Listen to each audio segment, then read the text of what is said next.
সন্ত্রাস ও চাঁদাবাজ মুক্ত একটি বাংলাদেশ চাই। জনগণের চোখে মুখে আমি উচ্ছ্বাস দেখেছি।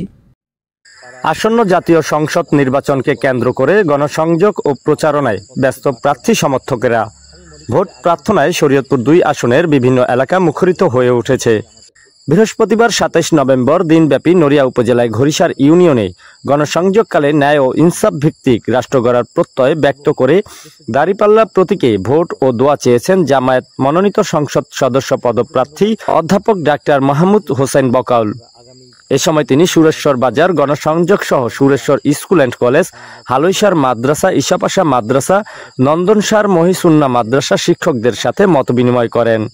পরে তিনি সুরেশ্বর জান শরীফ মাওলানা নওপাড়া ইউনিয়ন পরিষদের সাবেক চেয়ারম্যান মরহুম আলাউদ্দিন মুন্সি, ঘড়িসার ইউনিয়নের সাবেক চেয়ারম্যান মরহুম আব্দুল আজিজ ও তার পুত্র সাবেক চেয়ারম্যান মরহুম লুৎফর রহমান, বিশিষ্ট সামাজিক ব্যক্তিত্ব মরহুম বাহাউদ্দিন ব্যাপারী, মরহুম সেকান্দার আলী ব্যাপারী, মরহুম আব্দুল মান্নান লস্করের কবর জিয়ারত করেন।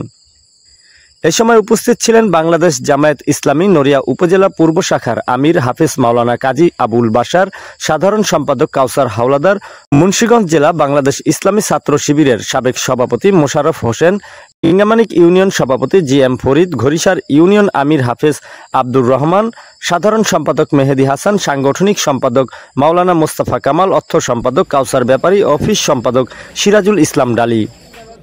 এ সময় আরও উপস্থিত ছিলেন ইউনিয়ন সাবেক সভাপতি আবুল হাশেম খালাসি, প্রবাসী দায়িত্বশীল মোহাম্মদ জাকির হোসেন, মোহাম্মদ জসিম, কেদারপুর ইউনিয়ন সাধারণ সম্পাদক নেসার আহমেদ, চরাত্রা ইউনিয়ন সভাপতি মাওলানা আবু হানিফ, সাধারণ সম্পাদক নূরে জালাল মুন্সি, বিঝারি ইউনিয়নের জামায়াত নেতা হাফেজ মনির হোসেন প্রমুখ। গণসংযোগ শেষে অধ্যাপক ডাক্তার মাহমুদ হোসেন বকল বলেন, আমি বিভিন্ন জায়গায় গিয়েছি, জনগণ একটা পরিবর্তন চায়, আমি ব্যাপক সাড়া পাচ্ছি। আজকে সকাল থেকে আমি নড়িয়ার বিভিন্ন অঞ্চলে সফর করেছি।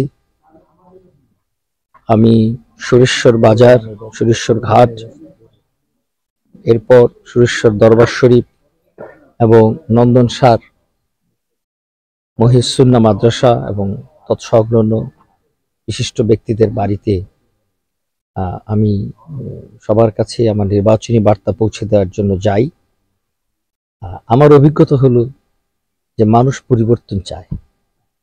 মানুষ বর্তমান যে সীমাবদ্ধতা রাষ্ট্রের এবং রাজনীতির, এখান থেকে বাঁচতে চায়, দেশকে বাঁচাতে চায়।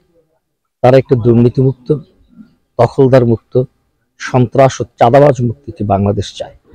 জনগণের চোখে মুখে আমি উচ্ছ্বাস দেখেছি। তারা আমাকে অত্যন্ত আগ্রহের সাথে বরণ করে নিচ্ছে, আমার জন্য পজিটিভ বার্তা দিচ্ছে।